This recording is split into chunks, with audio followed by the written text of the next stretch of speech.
दत्तात्रेय कह रहे हैं कि गुरु और शिष्य की तभी तक जरूरत होती है जब तक हम द्वैत भाव में रहते हैं।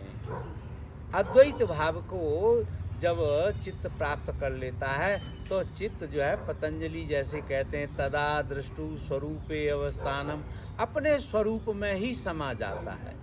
स्वरूप का समा जाने का मतलब है वो निरअहंकार हो जाता है, और अहंकार ही स्वरूप है। हमारा स्वरूप क्या है? विरूप कहो इसको। हमारा विरूप क्या है? अहंकार के स्वरूप में।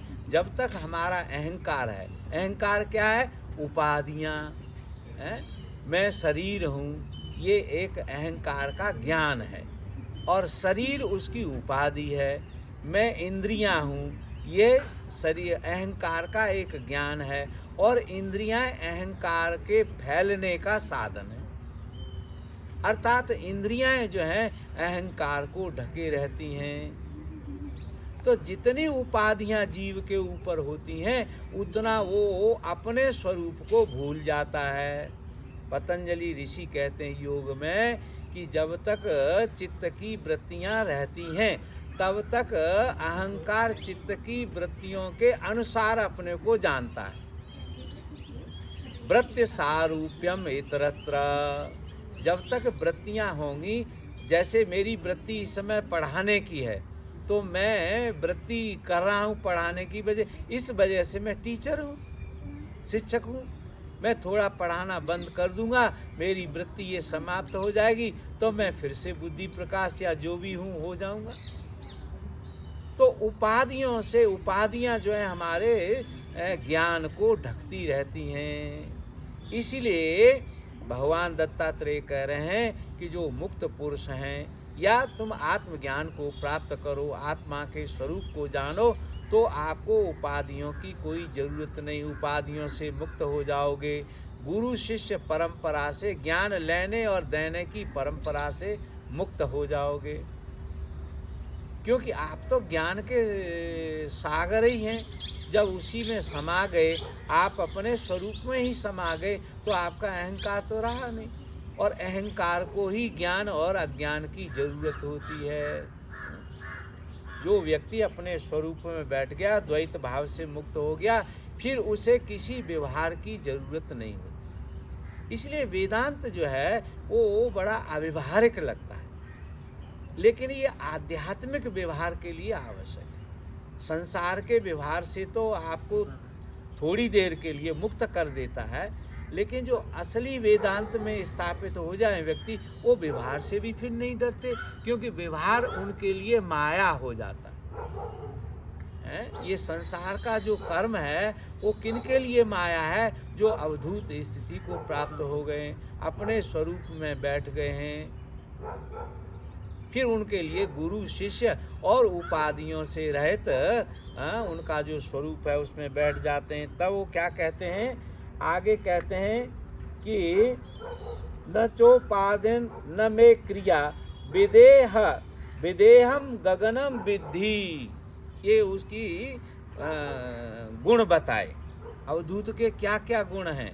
कहते हैं विदेह भाव होना, विदेहता का अनुभव होना। मैं देह नहीं हूँ, मैं हूँ पर मैं देह नहीं हूँ। ये ज्ञान जो है वो आपको जो है ना समाधि की ओर ले जाएगा। मैं हूँ लेकिन मैं देह हूँ, देह में हूँ, इसीलिए देह मेरा दृश्य है, मैं देह नहीं हूँ।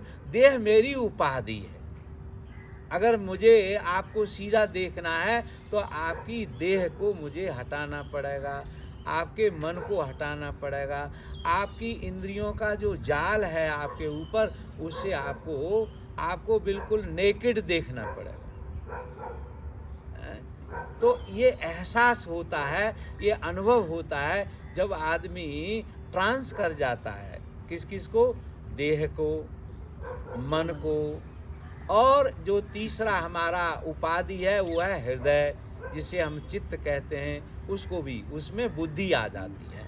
बुद्धि है, मन है और अहंकार है। अर्थात अहंकार भी जब बुद्धि में विलीन हो जाता है तब आप निरुपाधिक हो जाते हैं। उस समय क्या लगता है कि मैं विदेय हूँ। अहंकार बुद्धि में भी नहीं हुआ। हाँ, बुद्धि में अहंकार रहता है। बुद्धि क्या है? मैं हूँ, ये बुद्धि है।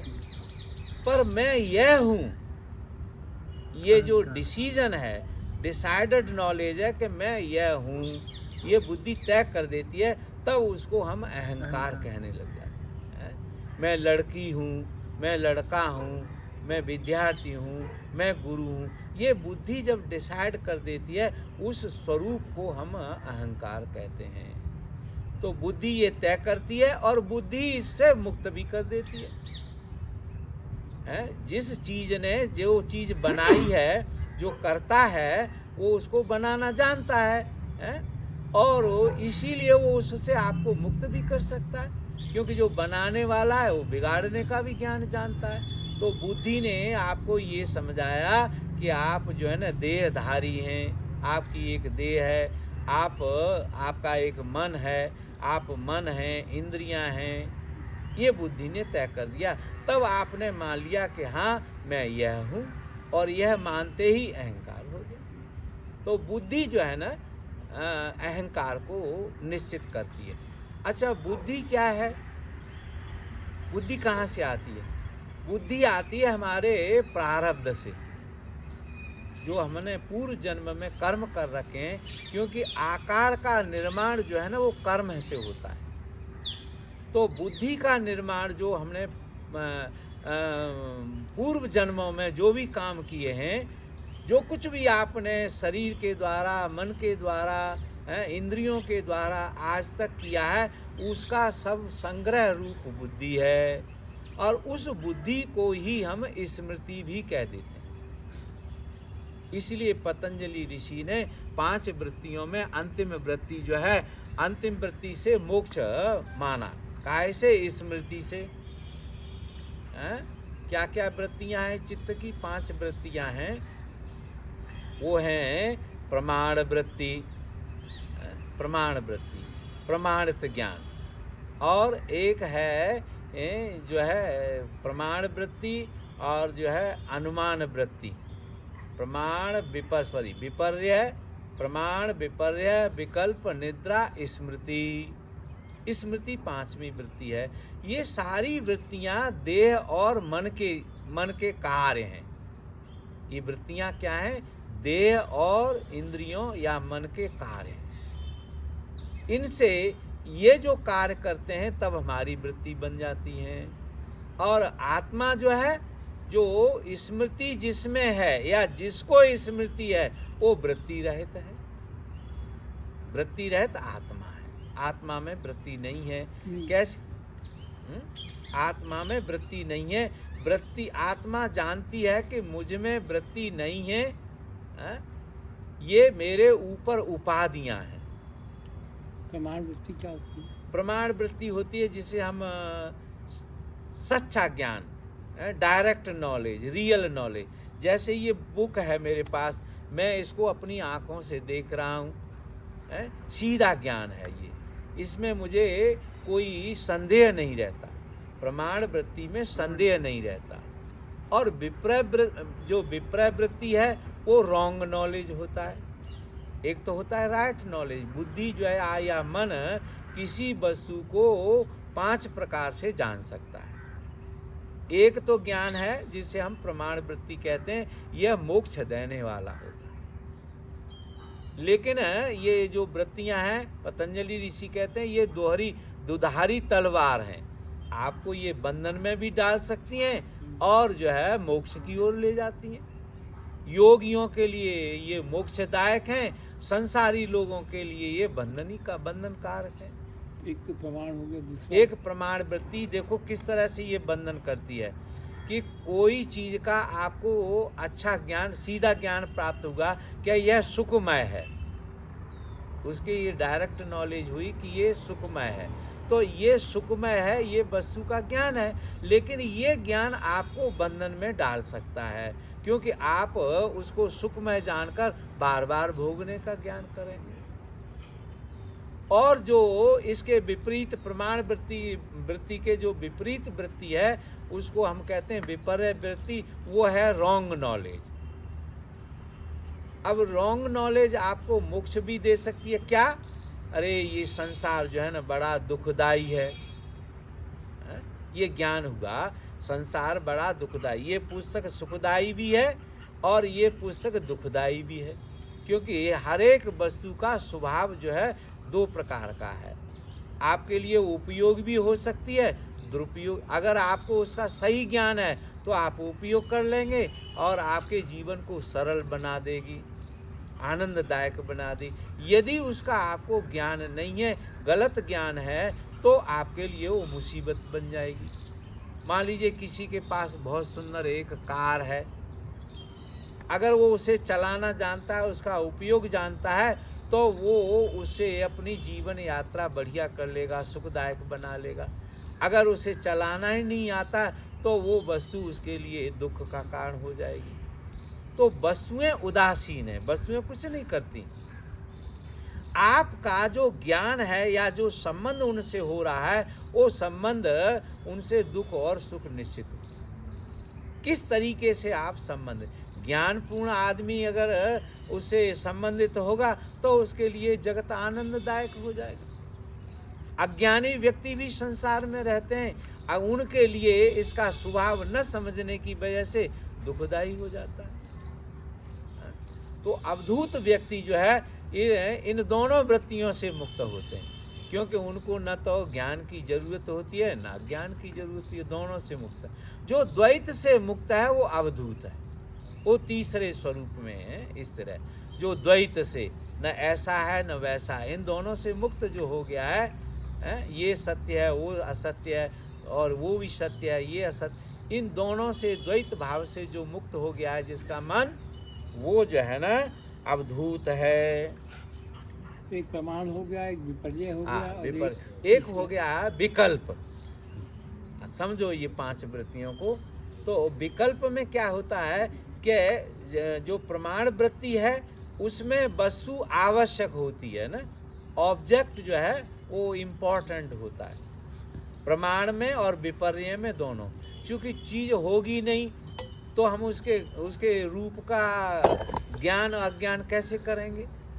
लेकिन तीसरी जो चित्त की वृत्ति है उसमें वस्तु की जरूरत नहीं होती, हम कल्पना कर लेते हैं शब्दों से, शब्द सुन के हम कल्पना कर लेते हैं, उसको कहते हैं विकल्प वृत्ति। जैसे मैंने स्वर्ग के बारे में, मैंने स्वर्ग कभी देखा नहीं, पर किसी ने स्वर्ग के बारे में मुझे बता दिया, समझा दिया, तो मैं एक स्वर्ग की कल्पना कर लूँगा। अब वो स्वर्ग मेरे लिए बंधन का भी कारण हो सकता है वृत्ति, और मोक्ष का भी कारण हो सकता है। ऐसे ही भगवान भी एक विकल्प है, कल्पना है ना। कल्पना अनुमान इससे अलग है।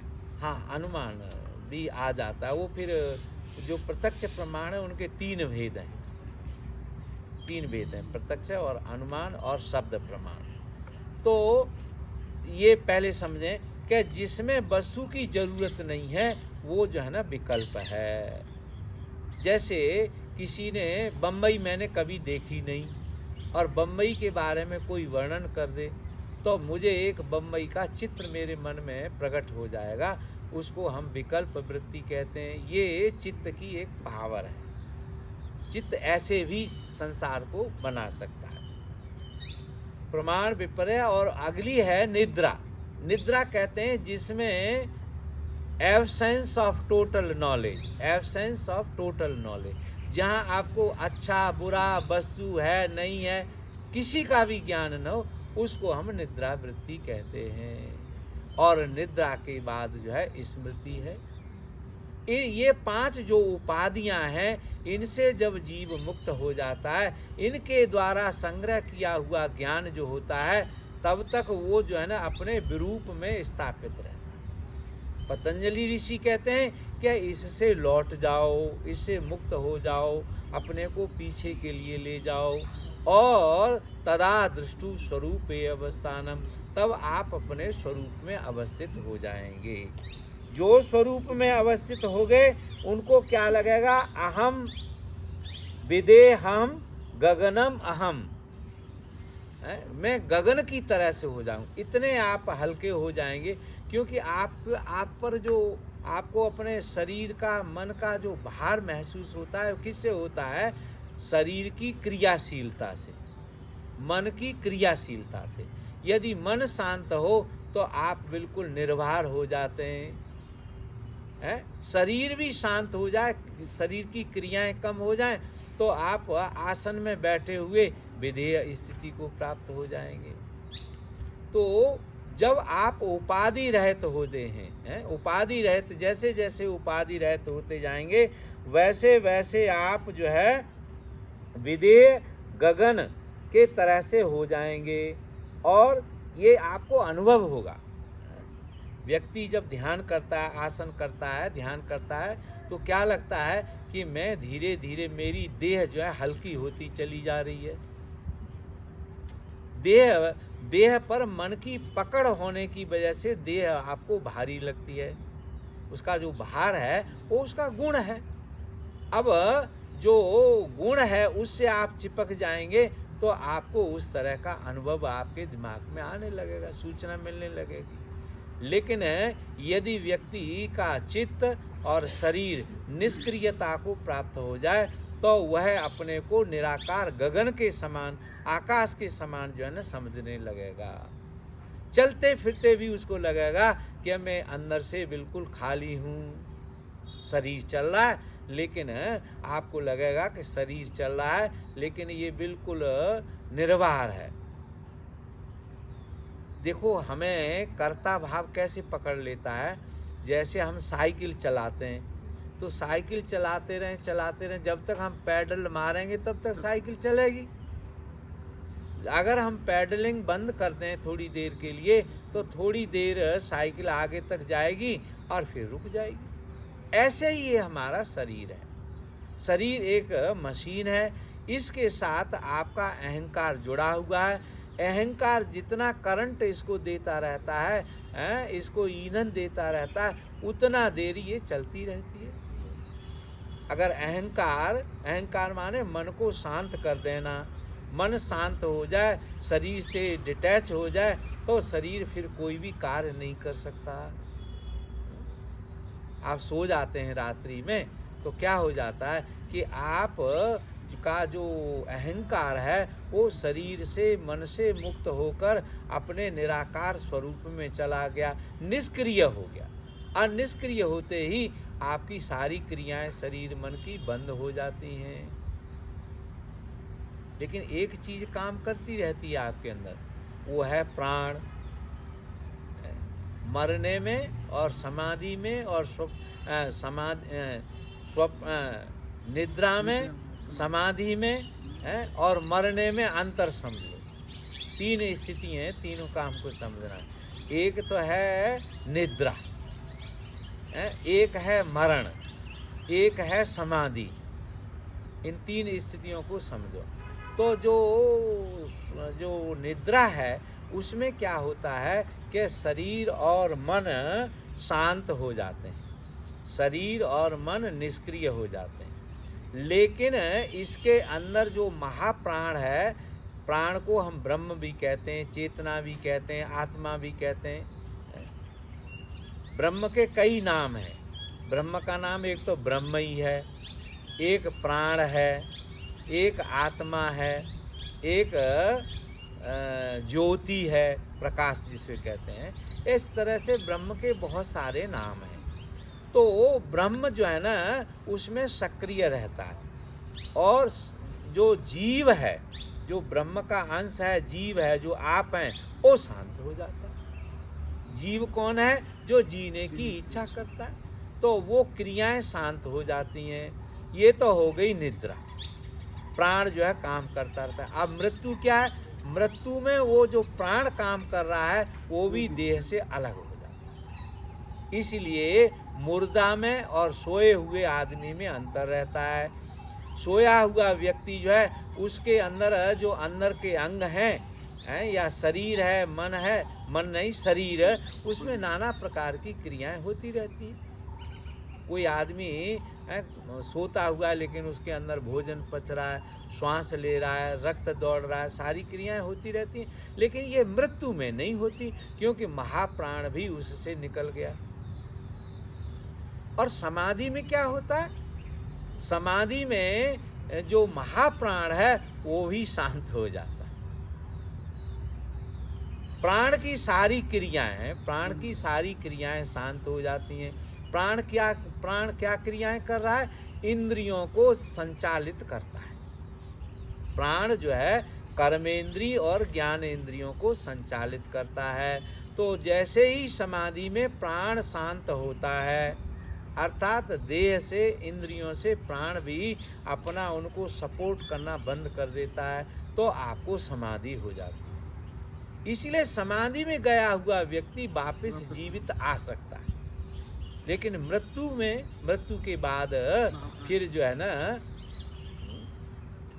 फिर नहीं होता, फिर पुनर्जन्म नहीं होता। मृत्यु, फिर शरीर थोड़ी देर में गल जाता है। लेकिन समाधि में कई घंटे भी कोई व्यक्ति रहे तो शरीर उसका ज्यों का त्यों स्वस्थ होकर निकलेगा, मृत्यु नहीं होगी। विदेहम गगनम विद्धि और विशुद्धो अहम स्वभावतः। अवधूत जानता है कि मैं स्वभावतः विशुद्ध हूँ। आत्मा स्वभावतः जानती है, आप स्वभावतः जानते हैं कि मैं अकर्ता हूँ। कर्म कहाँ हो रहा है? शरीर में हो रहा है, मन में हो रहा है। कर्म करने के लिए क्षेत्र चाहिए, एक क्षेत्रज्ञ चाहिए। तो आप क्षेत्रज्ञ हैं और क्षेत्र को देखते रहते हैं, क्षेत्र में क्रियाएं होती रहती हैं। शरीर आपका एक क्षेत्र है, एक फील्ड है? मन आपका एक क्षेत्र है, और जो हृदय है वह भी एक क्षेत्र है। ये 3 क्षेत्रों में जो आप हैं, दृष्टा हैं, वो खेलते रहते हैं। अगर आप खेल बंद कर से उनसे अलग हो जाएं तो समाधि हो जाती है। तो समाधि और मृत्यु में यही अंतर है कि मृत्यु के बाद शरीर पुनर्जीवित और मन पुनर्जीवित नहीं होता, लेकिन समाधि में वो मरते नहीं है, शांत हो जाते हैं। समाधि में क्या होता है? शांत हो जाते हैं। उनकी जो क्रियाशीलता, उनका जो फैलाव है वो सिकुड़ जाता है, कम हो जाता है। डॉट रूप में प्राण शांति से हो जाता है।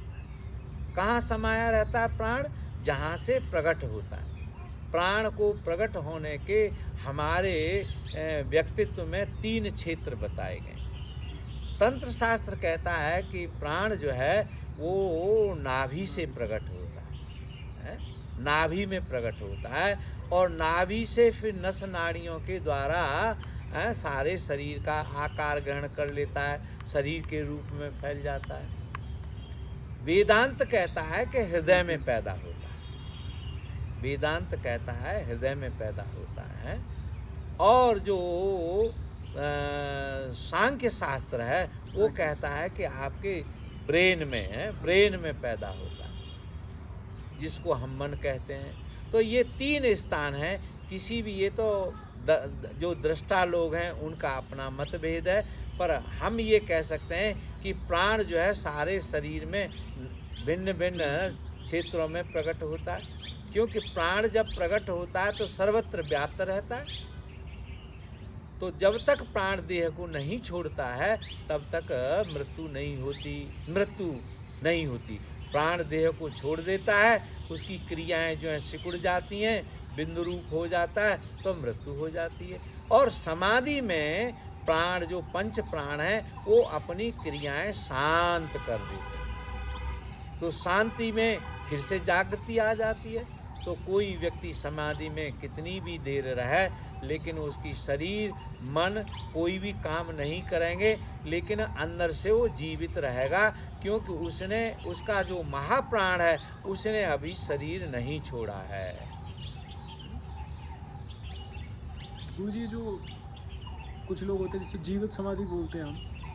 हाँ, जीवित समाधि किनको कहते हैं? जो योगी लोग होते हैं, जिन्होंने एक बार मृत्यु और जीवन को समझ लिया, तो वो जब समझ लेते हैं तो उनको हम जीवन मुक्त कहते हैं। क्यों कहते हैं? क्योंकि उन पर फिर जब तक वो जीते हैं, देह धारण किए हुए रहते हैं, तब तक उनकी देह का और शरीर का, मन का, इंद्रियों का उन पर कोई प्रभाव नहीं पड़ता, इसलिए उनको जीवन मुक्त कहते हैं। एक तो योगी की महासमाधि होती है जो मृत्यु है, और एक उसकी नित्य समाधि में वो रहता है, तो अंदर से वो जगा रहता है कि मैं शरीर, लेकिन बाहर से उसके जो शरीर हैं वो काम करते रहते हैं, शरीर मन काम करता रहेगा, लेकिन अंदर से वो उनके साथ जो है ना संयुक्त नहीं होगा, संपृक्त अलग रहेगा।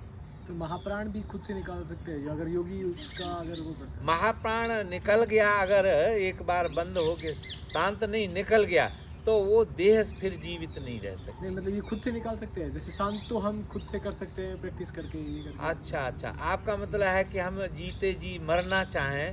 हाँ तो कर सकते हैं आदमी, क्योंकि जब व्यक्ति के प्राण पर उसका अधिकार हो जाता है तो उसको वो सिकोड़ सकता है, और सिकोड़ कर उसको अच्छा शरीर को क्रियाहीन कर सकता है, अर्थात शरीर को मृतवत बना सकता है, मन को मृतवत बना सकता है, और फिर उनसे संकल्प करके डिटैच होके हमेशा के लिए मर सकता है या फिर आ सकता है। उनको जीवन मुक्त कहते हैं। जैसे जैन लोग, नहीं, जैन लोगों जैन में कुछ लोग उस तरह के होते हैं, लेकिन जो उनकी प्रक्रिया है वो जिसे वो संथारा कहते हैं, वो तो जानकर शरीर को मारने वाली बात है, वो ज्ञान से नहीं है। खाना वगैरह वो तो देते हैं। खाना कम कर देते हैं, सोना कम कर देते हैं, जो शरीर को जीवित रखने वाली चीज़ें हैं वो एनर्जी उसको नहीं देते, इसलिए शरीर धीरे धीरे कमज़ोर होके मर जाता है। लेकिन जानबूझकर प्राण वही निकाल सकता है अपने को जिसको जो है ना प्राणों पर पूरा अधिकार हो। 5 प्राण हैं या 10 प्राण हैं हमारे शरीर में जो काम करते हैं, उनकी क्रियाओं को कम करते करते करते, और वो कैसे होगा? आसन से, प्राणायाम से, ध्यान से। जब अच्छा ध्यान होगा आपको, तो आपका शरीर का ध्यान ही नहीं रहेगा।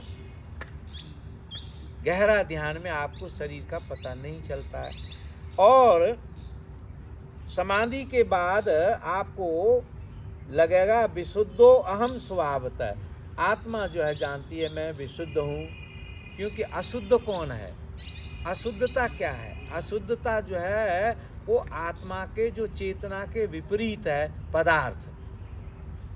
पदार्थ की जो उपाधियां हैं, पदार्थ का जो प्रभाव चेतना पर पड़ता है, संस्कार जो पड़ते हैं, और पदार्थ क्या है? परिवर्तनशील है। तो पदार्थ की परिवर्तनशीलता आत्मा में, आत्मा रूपी दर्पण में झलकने लगती है, तब आत्मा को हम अशुद्ध मानते हैं। आत्मा तो शुद्ध अशुद्ध तो हो ही नहीं सकती, लेकिन कैसे अशुद्ध होती हुई महसूस होती है?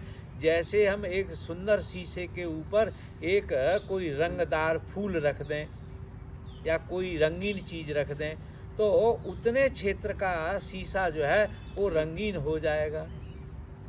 इसका मतलब कि जो बाहर का जो पदार्थ है उसने उतना क्षेत्र को प्रभावित कर दिया। तो वो जो शीशा है वो तो अंदर से जानता है कि ये रंग मुझ में है, लेकिन ये स्थायी नहीं है। मैं उस जो वस्तु है उससे अगर मैं अपना संबंध तोड़ लूँ, अपने को पीछे हटा लूँ, तो मैं ज्यों का त्यों हो जाऊँगा। तो पदार्थ, अच्छा पदार्थ की अशुद्धता क्या है? कि ये नित्य नहीं है, इटर्नल नहीं है, चेंजेबल है। इस वजह से हम पदार्थ के रूप में भी या अपने को पदार्थ में जानकर दुखी होते रहते। जैसे मैं इस समय हूँ, अब मान लीजिए मेरी स्थिति इस समय सुखी स्थिति है, तो मैं चाहूँगा कि मेरी यही स्थिति बनी रहे, ये स्थिति बदले नहीं। लेकिन चूँकि मैंने अपने को पदार्थ रूप मान लिया है, पदार्थ तो बदलेगा ही बदलेगा।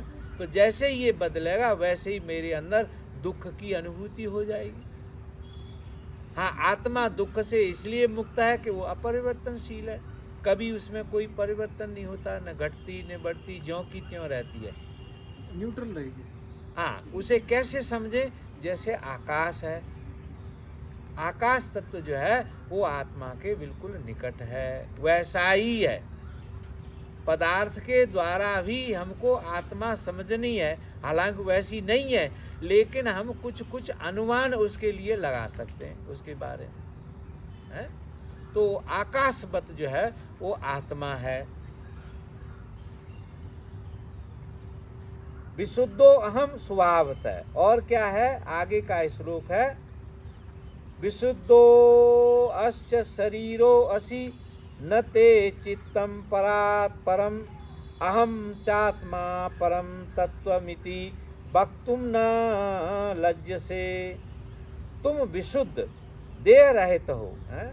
तुम विशुद्ध हो, देह रहित हो, तो देह ही जो है ना आत्मा पर, या चित्त को कहें, या चित्त कहें, अहंकार कहें, चित्त और आत्मा को जो देह की छाया पड़ती है वो उसको अशुद्ध कर देती। अशुद्धि क्या है? ये ज्ञान कि मैं देह हूँ। अब देह कैसे हुए? क्योंकि देह आप में चमकने लग गई। अहंकार जो है ना चेतना का स्पंदित रूप है, उसमें देह भी शामिल हो गई। देह ने उसको ढक लिया, तो अहंकार ने अपने को अहंकार भूल गया और देह को उसने अपना स्वरूप मान लिया। ये उसमें एक प्रदूषण हो गया, एक गंदगी मिल गई, एक विरूप हो गया, उसमें विकृति हो गई है। तुम विशुद्ध देह रहित हो। जब आप देह रहित जितने समय आप माने अपने को जानेंगे, उतनी देर आपकी समाधि हो जाएगी, चाहे वो जागृत अवस्था में हो। वेदांत कहता है क्या साधना करनी है? मैं देह नहीं हूँ, इसका स्मरण रखना। मैं देह नहीं हूँ, मैं देह से भिन्न हूँ, इसका स्मरण रखना ही वेदांत का ध्यान है। मैं देह नहीं हूँ, मैं देह से भिन्न हूँ, ऐसी स्मृति बनी रहे जितनी देर, उतनी देर आप समाधि में हैं।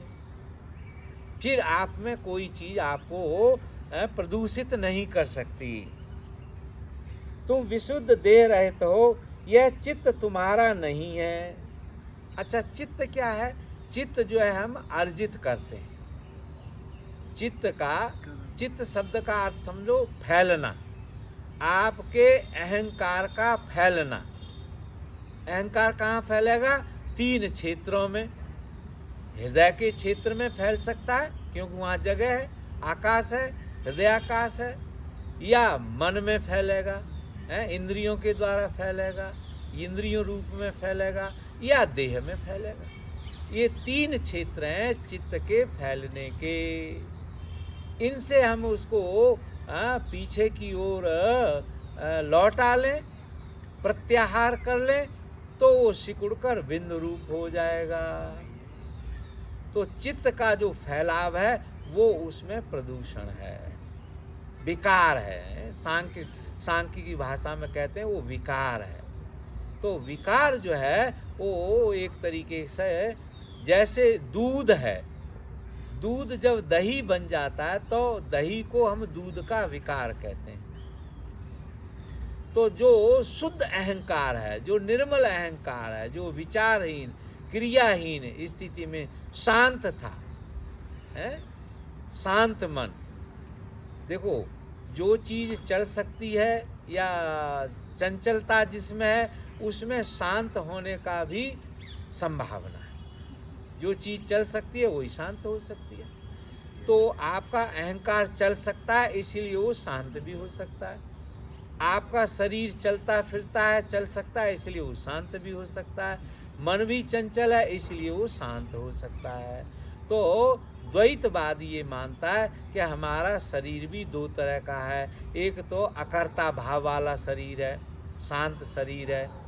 मन भी एक विचारहीन स्थिति वाला शांत मन है, एक विचार वाला है, एक शांत है।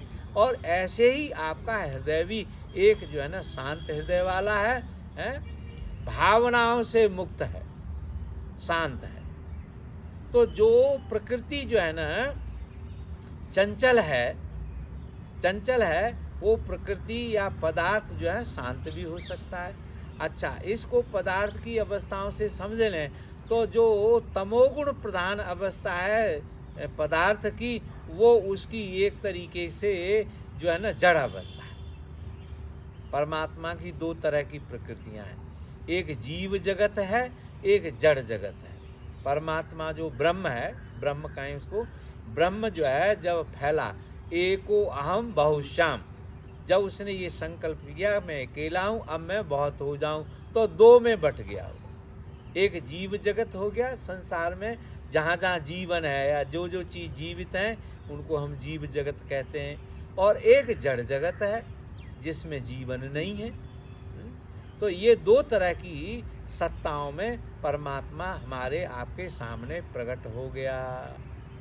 जो जड़ जगत है वो हमारे जो जीव जगत है उसके लिए उपयोग के लिए, वो फील्ड है।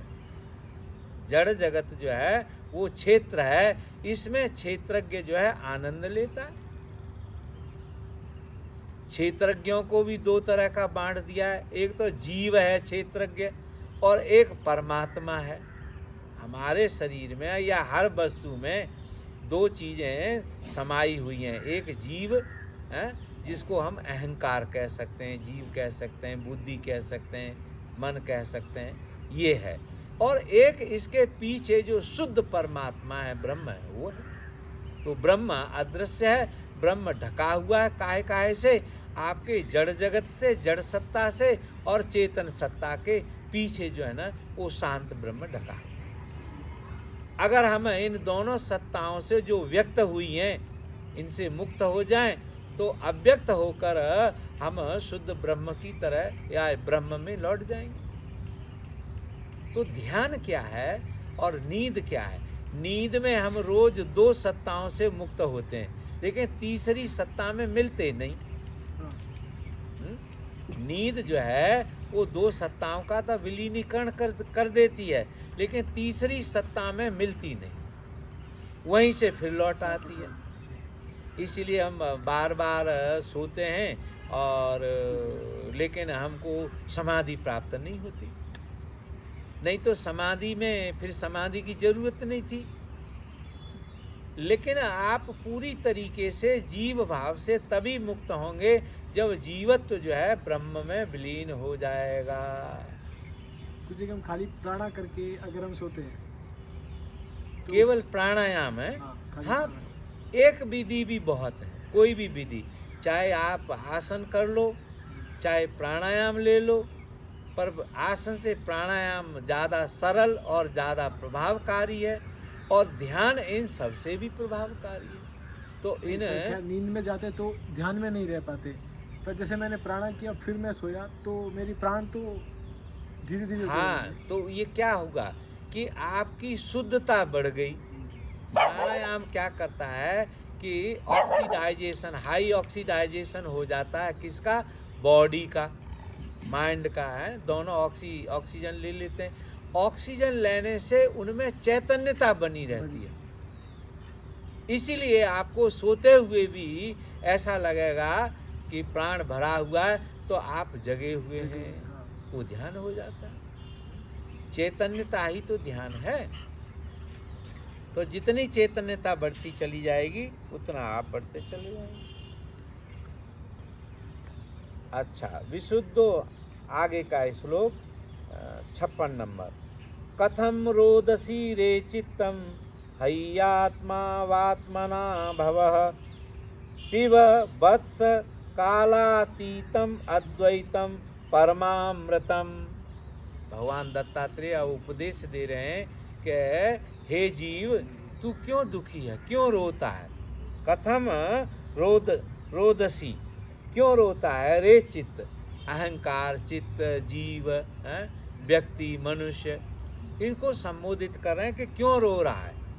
कोई आदमी क्यों रोता है? जब दुख होता है, दुख की वजह से ही तो रोते हैं। अगर दुख ना हो तो आदमी रोना बंद कर देगा अपने आप ही।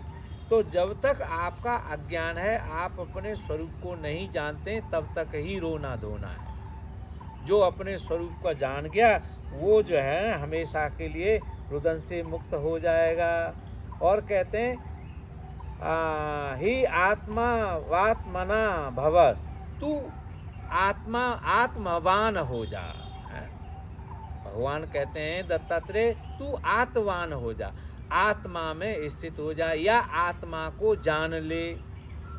अहंकारवान है इसीलिए तुझे रोना पड़ रहा है, अहंकार से युक्त है इसलिए तुझे रोना पड़ रहा है। अहंकार से मुक्त हो जा तो तेरा रोना खत्म हो जाएगा। और क्या होगा? पिब वत्स, हे बच्चे, हे जीव, हे शिष्य, हे मनुष्य, तब तू कालातीत और परमामृत को पीने लग जा। तो ज्ञान ही जो है वो आपको अमृत देता है। ज्ञानी व्यक्ति के अंदर से, ज्ञानी व्यक्ति का कहते हैं कि जो चित्त ज्ञानवान हो गया, हठ योग कहता है कि उससे अमृत झरने लग जाता है। हमारा जो ब्रह्म ये सिर है, इसको आज्ञा चक्र कहते हैं। ये आज्ञा चक्र खुल जाता है, जो गांठ बंधी हुई है वो टूट जाती है, तो क्या होता है? शिव और शक्ति दोनों एक हो जाते हैं। शिव और शक्ति के एक होने से अमृत झरने लगता है। अर्थात ज्ञानी जो है अंदर से अत्यंत उत्साहपूर्ण, आनंदपूर्ण। गुरुजी खाली अगर आज्ञा चक्र खुला है तब भी शिव शक्ति एक हो जाएगी? हाँ, ये तो मास्टर है ना, अन्य चक्र तो इसके अंडर में रहते हैं, सबॉर्डिनेट हैं। मूल चक्र तो यही है। तो इस पे जिसने विजय प्राप्त कर ली, उसके अन्य चक्र इसको अपने आप फॉलो करेंगे। ये तो मास्टर है, ऑर्डर देता है। इसका नाम ही आज्ञा चक्र है। आज्ञा का मतलब जो ऑर्डर देता है, दे सकता है। तो दो और चार जो चक्र, 5 चक्र हैं, वो सब इसके अंडर कंट्रोल रहते हैं। डिसिप्लिनर जो है ना, आज्ञा चक्र। तो एक ही खुल गया। अच्छा, ये खुलने का मतलब क्या है? ये चक्रों की जो ऊर्जा है, ये जो उपाधियां हैं, ये मिट के उसमें मिल जाती हैं। उपाधि क्या है? शक्ति है। तंत्र कहता है कि जो विभिन्न रूप हैं, आकार हैं, चाहे शरीर के आकार हैं, चाहे इंद्रियों के आकार हैं, मन के आकार हैं, वो क्या है? शक्ति ही आकार ले रही है। एनर्जी तो कॉइल्ड हो रही है, और एनर्जी कॉइल्ड होके डिफरेंट फॉर्म बना रही है। तो गुरुजी मैं अगर ये जानना चाहूँ कि अगर किसी का आज्ञा चक्र खुला हुआ है, तो इसका मतलब है कि उसकी कुंडलिनी उठी है तभी खुल चुका है, या ऐसे भी बिना उसकी? बात एक ही है। कुंडलिनी को समझो। कुंडलिनी शब्द है कॉइल्ड, फॉर्म्ड एनर्जी है। तो ये जो नीचे के चक्र हैं, ये खुलते चले जाते हैं, इनकी ऊर्जा चलते चलते शिव चक्र में चली जाती है। तो ये चक्र ही नष्ट हो जाते हैं, ये डिसॉल्व हो जाते हैं, फॉर्मलेस हो जाते हैं। इसीलिए ये आपके शरीर को, मन को बंधन में नहीं रख सकते। तो जब सारे चक्र आपके टूट गए, आप बंधन मुक्त हो गए, निर्ग्रंथ हो गए। जैनी लोग कहते हैं निर्ग्रंथी हैं, डिनोटेड हो गया। तो फिर वो जो है ना, उसको अरहंत कहते हैं। अरहंत कहते हैं जो आज्ञा चक्र में बैठा है, उसको अरहत कहते हैं। जैसे गुरुजी कुछ लोग होते हैं जिनको कुछ दिखाई देता है, जो नॉर्मल हम इंसानों को नहीं दिखाई। कुछ लोग होते हैं, वो इंद्रियों की शुद्धि की वजह से। जैसे जैसे इंद्रियां शुद्ध होती जाएंगी, उनकी देखने की, सुनने की क्षमता बढ़ती चली जाएगी। समझ रहे ना? प्योरिफिकेशन ऑफ सेंसरी सेंसेस और माइंड। तो आपको दूर की आवाज़ सुनाई पड़ने लग जाएंगी, कुछ अच्छे दूर के दृश्य दिखाई देने लग जाएंगे। ये आज्ञा चक्र खुलने से पहले भी हो सकता है? पहले भी हो जाते हैं। रिद्धि सिद्धियां तो आपको जो है ना, पहले चक्र पे ही काम होने से आने लग जाती हैं। पतंजलि ने लिखा है कि यम नियमों से 10 सिद्धियां आपको मिल जाती हैं। केवल यम नियम का पालन। हर एक यम नियम जो है ना, एक सिद्धि देता है। तो सिद्धियां तो आप जिस दिन से साधन करने बैठते हैं, उसी दिन से प्राप्त होने लग जाती हैं। सिद्धियों की ओर आप चलने लग जाते हैं। अब आपकी चाल के ऊपर है, कितनी स्पीड से आप उधर जा रहे हैं। अगर बहुत स्पीड से जाएंगे तो जल्दी पहुंच जाएंगे। टाइम देखो, 4:14 है, हो गया। जय गुरुदेव, जय गुरुदेव, जय गुरुदेव।